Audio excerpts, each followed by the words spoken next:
হায়দ্রাবাদে সম্পূর্ণ বাঙালি পুজো দেখতে চলে গিয়েছিলাম আজকে।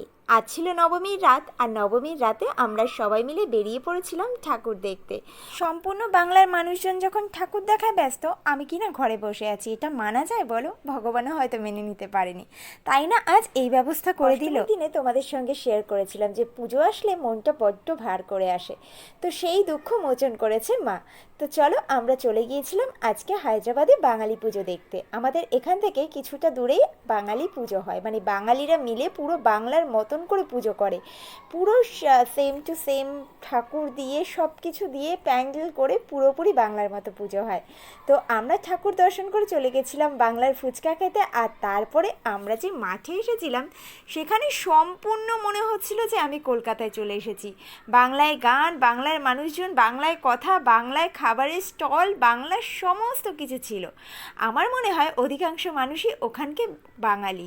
তো তারপরে যে নাচ হচ্ছিল সেটাও বাংলা। তারপরে যখন আমরা মণ্ডপের মধ্যে ঢুকলাম একদম স্তম্ভিত হয়ে গেলাম, কারণ সেখানে বাজছিল ঢাক, আর ঢাকের তালে তালে ব্রাহ্মণ যিনি ছিলেন প্রচণ্ডভাবে আরতি করছেন নাচ করে করে।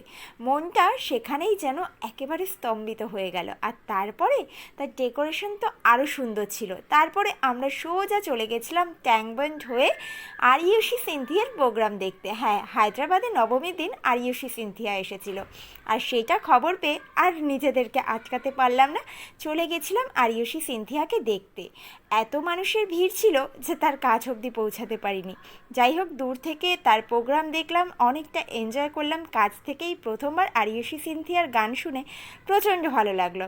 আর তারপরে তার প্রোগ্রাম দেখে অনেকটাই রাত হয়ে যাচ্ছিল, প্রায় 11টা বেজে গেছিল, তাই আসতেও অনেকটা টাইম লেগে যেত, সেই কারণে আমরা বেরিয়ে পড়লাম। যাই হোক, দূর থেকে আরিয়সীকে দেখলাম এবং সেখান থেকে চলে এলাম। আর এভাবেই আমাদের নবমীর রাতটা কাটলো। সমস্ত কিছুই কিন্তু পেলাম। আর যাদের জন্য আমরা এই সুখ পাই তাদেরকে অসংখ্য ধন্যবাদ, যে আপনারা আছেন বলেই বহু প্রবাসীর মুখে এই সময় হাসি ফুটে ওঠে, মনে শান্তি পায়, তারা তাদের মাটির স্বাদ পায়। আপনাদেরকে অসংখ্য ধন্যবাদ।